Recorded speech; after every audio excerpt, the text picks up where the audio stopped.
Welcome to CT Expert Insights. When your business needs people it can trust, you can count on us. We dedicate ourselves to getting to know your needs and finding solutions to meet them. You'll have a team of experts backing you up. Hi, I'm Greg Corombos. Our guest this week on Expert Insights is Jantsch. He's a veteran marketing coach and award-winning blogger. He's the author of Duct Tape Marketing, and his brand new book is The Self-Reliant Entrepreneur, which you can find at selfreliantentrepreneur.com. Today, John joins us to discuss the 7 steps to small business marketing. And John, thanks so much for being with us. Hey, thanks for having me, Greg. Well, standing out as a small business, and specifically a small business, can be a daunting task, particularly if you have competitors in your field, which in most cases you will. And so step 1 is figuring out exactly who you want as a customer. You call it narrowing your market focus. How do you do that? A lot of times businesses are of the assumption if I'm a remodeling contractor that anybody has a home is a customer, or if I'm an accounting firm that anybody who has to do their taxes is a customer. And what we find if we're in business for any amount of time is that there is probably a narrowly defined ideal customer, one who values what you do, that goes through your process, that has first off the problem that you're great at solving and the means to pay for that problem. And that's not everyone. And so figuring out who that is and then building your business and your messaging and your story really around attracting them and addressing the problems that they have is just step number 1. And so positioning yourself as a bathroom remodeler as opposed to, hey, I'll fix anything, I'll redo anything in your house, is actually going to get a better response, because the instinct would be, well, if I cast a wide net, I'll get more people. That's right. And unfortunately, what happens with that is then you're just kind of swimming in the same pond with everybody, who says the same thing. But by having some narrow focus, and it doesn't have to be, I only fix bathrooms. It might just be, it might be geographic. I work in this particular area, or it actually might be somebody who is meticulous about design. And that's our specialty. In fact, we have an architect on staff, so we can do a better job of designing your bathroom. So the key is to figure out what you do well, figure out the problem you actually solve, and then go after the people you can deliver the most value for. Step 2 is positioning your business, figuring out what you do best and what that target market that you've defined in step 1 wants. And part of it is crafting a core marketing message that allows you to separate yourself from your competitors. So explain how you give yourself that edge. You betcha. So 90% of the websites out there, if you go there, above the fold, right when you get there, it's going to say, here's what we do. We're remodeling contractors, or we're accounting firms, or we're a plumber. I mean, we know that already. And so all you're really doing is making yourself like everybody else, who is in that industry. What we want to do is find a way to address the major problem that our ideal client is trying to solve, and make sure that above the fold, we're actually screaming, we promise to solve your problem. People don't necessarily come to a website or look for a business. I mean, the assumption is if you're a tree service, for example, that you can cut down trees, that you know what you're doing, that you have the equipment to do that. What we don't know is, are you going to show up on time? Are you going to clean up the job site? So what we do is we actually interview our clients' clients. And today, increasingly, we look at their reviews, particularly their 5-star reviews. And what happens is we start hearing messages that really should be your core message. The example I gave you is a real one. We have a tree service that, every single one of their reviews said they show up on time and they clean up the job site. Well, that's the problem that other tree services are not solving. And so that's the message that we lead with. And we obviously accentuate that and amplify that in all of our messaging. But above the fold, you're going to see we show up when we say we are going to, and we clean up the job site, because that's the problem that they really solve. Step 3 is creating education-based marketing materials. In other words, give them something for free, get them interested in what you do, and if they stay interested in what you do, then they'll come to you for actual business. Content, is really the voice of strategy. It's not just, we need to have a blog so we can write some stuff so hopefully we attract some people. It is how you help people understand that you understand their problem, that you have a process to solve it. And a lot of times when people are thinking about, say, for example, thinking about hiring a marketing consultant, which I am, they don't wake up usually and say, I think I'm going to go hire a marketing consultant. they start by saying, why are my competitors showing up ahead of me? How come I'm always competing on price? They're looking for answers to the problem, and we have to actually kind of lead them to the fact that, hey, a marketing consultant with a system like ours can actually solve your problem.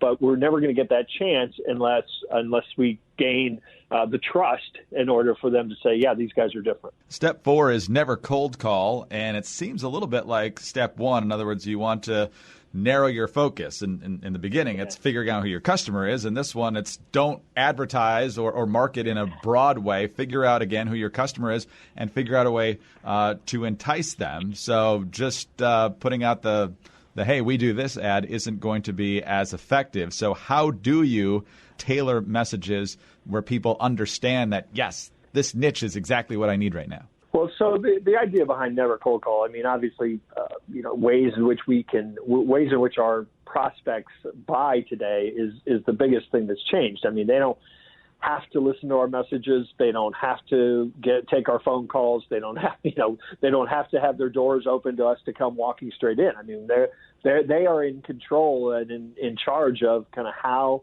they interact with anybody that's really trying to sell them anything. So the idea behind that is really more along this idea of trust.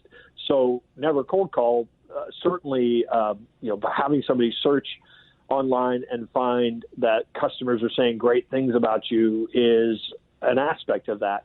Having your customers, talk about you and give referrals is an aspect of that. You producing great content that makes them want to come back next week and the next week, is an aspect of that. And that's really kind of the biggest point that I was getting at is, just running. We have businesses that do this all the time. Just running Google AdWords ads is kind of like cold calling.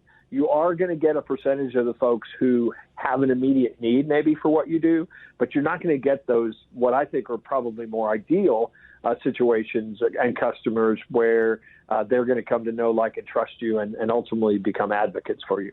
Step 5 is earn media attention. Essentially, find out who the journalists are that cover what you do and be available to be a source for their work, whether it's TV or radio or print or internet or whatever it is.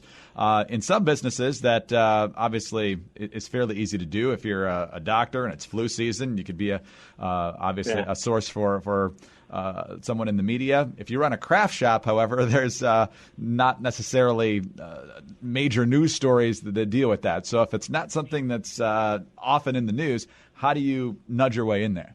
Today, and again, some of these steps, are universal, but they have evolved.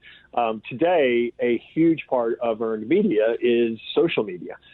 Sharing good things on social media, having things to say that people want to share, having great content on your website that people want to link to, is an important part of that idea of earning media. So it's not just the traditional publications. A lot of the traditional publications are slowly dying and going away. But the idea of getting people to share and earning mentions has become a huge part of social media. Step 6 is to expect referrals, and essentially this is kind of training your customers to become an ambassador for your business and in turn creating new clients and new customers for you. How do you get your customer in that mindset? Obviously, you have to be referable. They have to have a good experience. I mean, that's, hopefully that goes without saying. But what a lot of organizations do is they do great work and they have a happy customer and they have a happy solution. And then, maybe they go back 60 days later or once a year and say, hey, know anybody else who needs what we do? And sometimes that helps and works, but it's so out of context by that point. I like to tell people that you have to design your referral touch points. And the first one is really in the upfront.